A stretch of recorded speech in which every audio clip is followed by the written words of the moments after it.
Hello and welcome to Bharat की बात आपके साथ। और मैं हूं आपका दोस्त अजीत सिंह, एक मैनेजमेंट एक्सपर्ट। और जानते हैं सितंबर 30 की कुछ खास बात। पाकिस्तान से खबर आई है, हिला देने वाली खबर है। पाकिस्तान के बलूचिस्तान में ज़बरदस्त बम धमाका हुआ, जिसमें कम से कम 52 लोग मारे गए हैं और 50 लोग गंभीर रूप से जख्मी हो गए हैं। पाकिस्तान से ही दूसरी खबर, पाकिस्तान में अहमदिया मुसलमानों को मुसलमान का दर्जा नहीं मिला हुआ है। सुन्नी मुसलमान उन्हें मुसलमान नहीं समझते हैं और आए दिन उन पर हमला होता रहता है। आज भी यही हुआ, अहमदिया मुसलमानों के ऊपर ज़बरदस्त हमले किए गए और यहाँ तक कि अहमदिया मुसलमानों के कब्र को भी नहीं बख्शा गया। उनके कब्र को तोड़ फोड़ दिया गया है। पाकिस्तान से ही तीसरी खबर, इमरान खान के समर्थक और नवाज शरीफ के प्रवक्ता दोनों टीवी रूम में थोड़ी ही देर में बातचीत के क्रम में लात और घूंसे चलाने लगे, एक दूसरे को उठाकर पटक कर मारने लगे। अब आगे बढ़ते हैं। बहुत ही सख्त एक्शन के बाद एनआईए की टीम से जो सख्त एक्शन ली गई है, खालिस्तानी आतंकी त्रस्त हो चुके हैं। अब वे पनाह मांग रहे हैं क्योंकि हमारी एजेंसियां ज़बरदस्त एक्शन ले रही है खालिस्तानियों पर, देश और विदेश दोनों जगहों पर। महज 11 दिनों के अंदर जस्टिन ट्रूडो के सुर बदल जाते हैं। 18 तारीख को उन्होंने भारत के विरुद्ध बयान दिया था। हरदीप सिंह निज्जर, जो एक खूंखार खालिस्तानी आतंकवादी था, उसकी हत्या के बाद जस्टिन ट्रूडो ने कहा था कि भारतीय एजेंसियों ने हमारे नागरिक हरदीप सिंह निज्जर की हत्या कर दी। इस बात को लेकर भारत सरकार ने कठोर विरोध व्यक्त किया था, लेकिन संबंध अच्छे बनने की बजाय संबंध बिगड़ते चले गए और हमारे डॉक्टर जयशंकर साहब और प्रधानमंत्री मोदी साहब की जो विदेश नीति है वही आखिरकार काम आई। भारत को अब दुनिया का कोई भी देश, चाहे वो कितना भी शक्तिशाली क्यों न हो, भारत को इग्नोर नहीं कर सकता है। इस बात की पुष्टि आज हो गई। हमारे विदेश मंत्री डॉक्टर जयशंकर साहब इन दिनों अमेरिकी यात्रा पर हैं और आज उनकी मुलाकात अमेरिका के विदेश मंत्री एंटोनी ब्लिंकन से हुई। और एंटोनी ब्लिंकन साहब के साथ मुलाकात के थोड़ी ही देर के बाद ये जस्टिन ट्रूडो साहब का बयान आता है कि भारत एक बहुत ही विकसित देश की श्रेणी में आ चुका है। भारत दुनिया के 5वीं आर्थिक महाशक्ति है, एक जियोपॉलिटिकल पावर है और इसलिए हम प्रतिबद्ध हैं कि भारत से अच्छा संबंध हम बनाकर रखें। यह हमारे देश के विदेश नीति का कमाल है।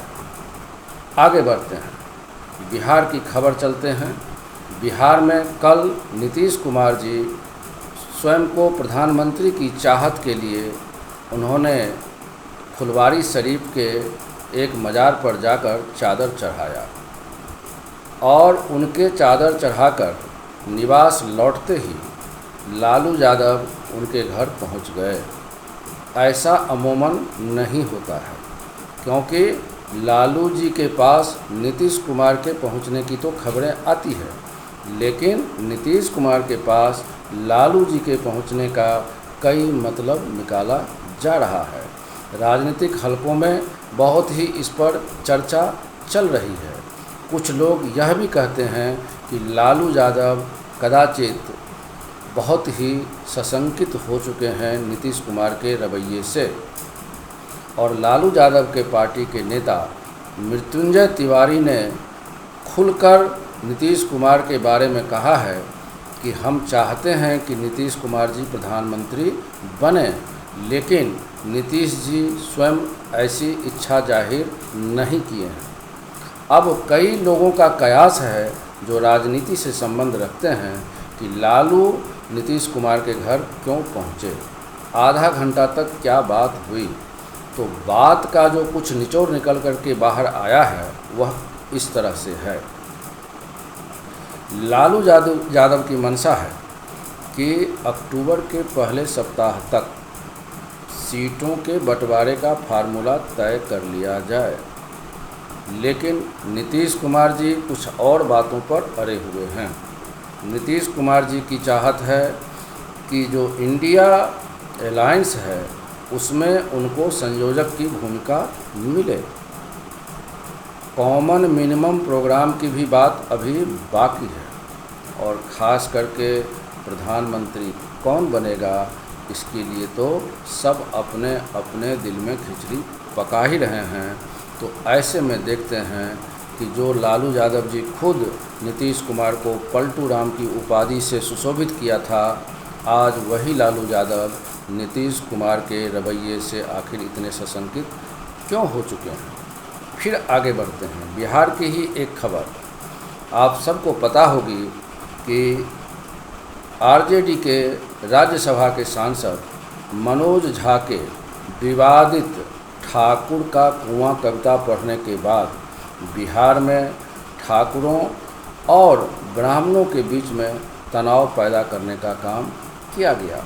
यह एक सोची हुई समझी हुई राजनीति थी जिसको लालू यादव ने खेल दिया। लालू का मुहरा बने मनोज झा।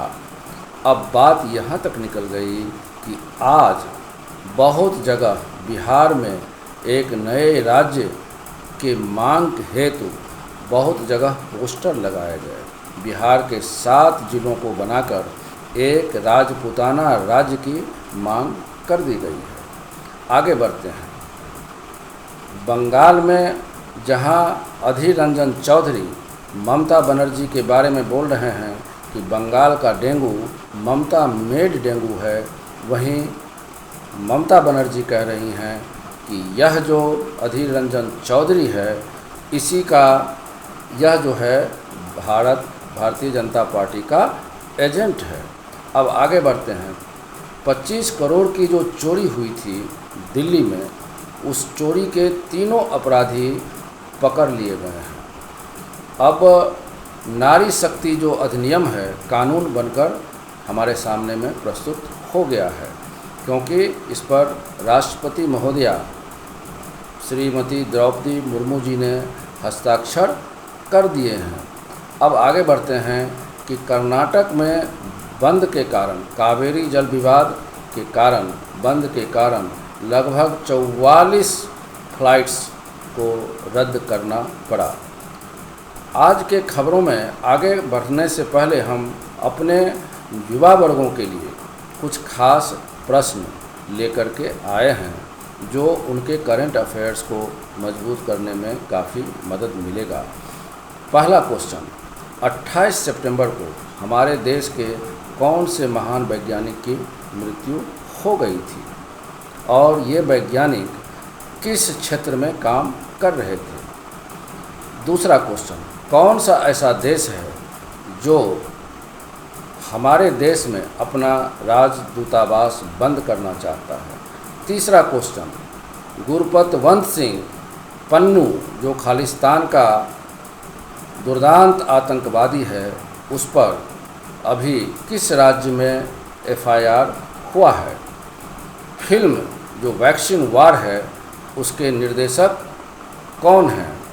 और इसी तरीके से आप लोग हमें यह भी बताने की कोशिश करिएगा कि भारत का पहला वर्ल्ड कप में वार्मिंग अप मैच किस देश के साथ होने वाला है। उसके साथ ही यह भी बताइएगा कि भारत का वह कौन सा खिलाड़ी है जो चोटिल होने के कारण वर्ल्ड कप से बाहर हो गए हैं। और इसके साथ आज के लिए इतना ही। आप लोग ज़रूर हमारे प्रश्न का उत्तर दीजिएगा और कल हम इन प्रश्नों का उत्तर कमेंट्स के माध्यम से भी देंगे। आप लोग भी कमेंट्स करिएगा और हमारे चैनल को ज़रूर सब्सक्राइब करिएगा ताकि आपको बहुत ही संक्षेप में देश और दुनिया की सारी खबरें एक साथ एक छोटे से क्लिप में मिलती रहे। आप सबको नमस्कार, प्रणाम, आदाब एंड जय हिंद।